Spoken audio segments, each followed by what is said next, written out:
Young state సవాళ్లు అనే అంశంపై తెలంగాణ మంత్రి కేటీఆర్ ప్రసంగించారు. దశాబ్దాల పోరాటం తర్వాత కేసీఆర్ నాయకత్వంలో తెలంగాణ రాష్ట్రం సాధించుకున్నామని తెలిపారు. హైదరాబాద్ అభివృద్ధి కృషి చేసిన ప్రతి ఒక్కరికి ధన్యవాదాలు తెలుపుకుంటున్నట్లు పేర్కొన్నారు. 1950 నుంచి 2014 వరకు దేశంలో అనేక రాష్ట్రాలు ఏర్పడ్డాయని వివరించారు. తెలంగాణను సాకారం చేసుకునేందుకు ఎందరో ఆత్మ బలిదానాలు చేశారని కేటీఆర్ చెప్పారు. ఓ రాష్ట్రంగా ఏర్పడ్డాక తెలంగాణ గొప్పగా ఎదుగుతోందని, ఐటీ ఉద్యోగాల కల్పనలో బెంగళూరును దాటేశామని అన్నారు. హైదరాబాద్లో ఐటీ ఉద్యోగులు 30 ఏళ్లలోపే ఆర్థికంగా స్థిరపడుతున్నారని, ఇళ్లను కొనేస్తున్నారని గర్వంగా చెప్పారు. తెలంగాణలో ఐటీ ఎగుమతుల విలువ 2.14 లక్షల కోట్లని కేటీఆర్ వెల్లడించారు. From 2009 to 14, when the issue of Telangana was not debated, or not actually was beaten to death, every single aspect with respect to formation of Telangana, would it be a viable state? Would the leadership here have it in them to actually make it a successful state? Would this state actually survive? What would happen to the migrant population? What would happen to Andhras? What would happen to Rayalaseemas? What would happen to the Kannadigas, the Maharashtrians, everybody who's settled here, who's made Hyderabad their home? What would happen to the Hyderabadi cosmopolitan fabric? All these questions were asked. There was even rumors that this would become a hot den for Naxalites. There were even rumors that the feudals would return and Telangana would once again go back to 1950s and 1940s, and it would literally become one of the most backward states in India. These were all the things that were floated, all the theories, all the nonsense that was said about Telangana. Today I stand here proudly, representing the state of Telangana, being a responsible minister in the government and being a responsible citizen of this state. I want to list out to you all the achievements that this state has accomplished. Like I said, we focused on one basic thing. Good economics is good politics.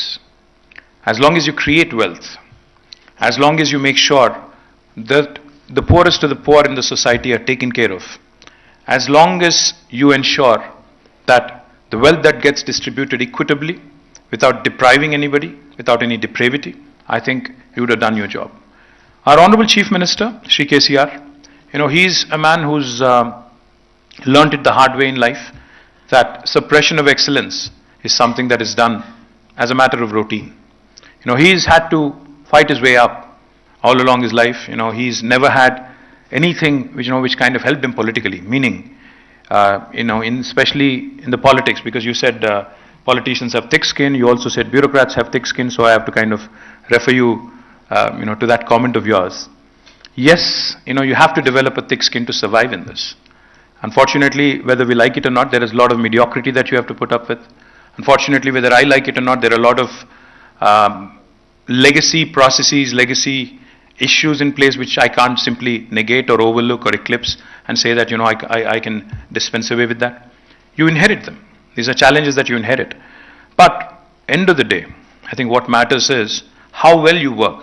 In the case of Telangana, coming back to the challenges of being a young state.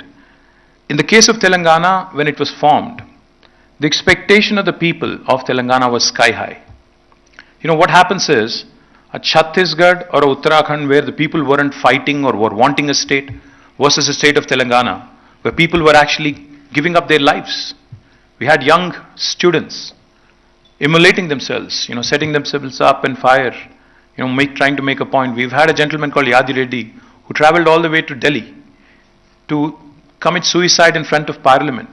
So this was an emotional battle. This was not a simple statehood battle. This was a battle where each and every person, who was fighting for the cause, took it to his heart, her heart, and actually really staked everything to make it happen. So what happens essentially when that is the mood prevalent? The expectations are high. So when we started as a young state, our Chief Minister said, the tagline of the movement for the state was justice in water resources, justice in fund allocation, and justice in employment. Neelu, Nidhulu, Niyamakalu, in Telugu if I have to put it.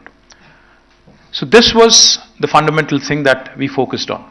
Back in 2014, when we started our journey, and most bureaucrats who are seated here, most economists who are seated here, or the journalists seated here would tell you that for any government to start making plans, for any government to start working on something, we're working towards an outcome or a goal, you would need planning, of course, but planning can only happen in the presence or with the backing of good statistics.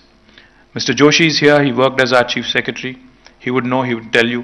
Mr. Tiwari is also here. Mr. Mishra is here, Ajay Mishra ji is also here.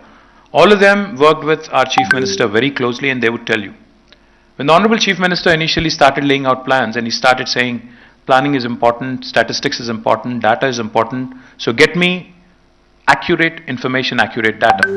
And when we were trying to understand where do I get this data, unfortunately there wasn't much available. You will be surprised when I say this, and I don't want to demean or insult anybody or insult or even cast aspersions on how the governments in the past were run, but the fact is there wasn't enough data to make empirical decisions, make sure that we work towards a specific outcome. But I'll give you examples. So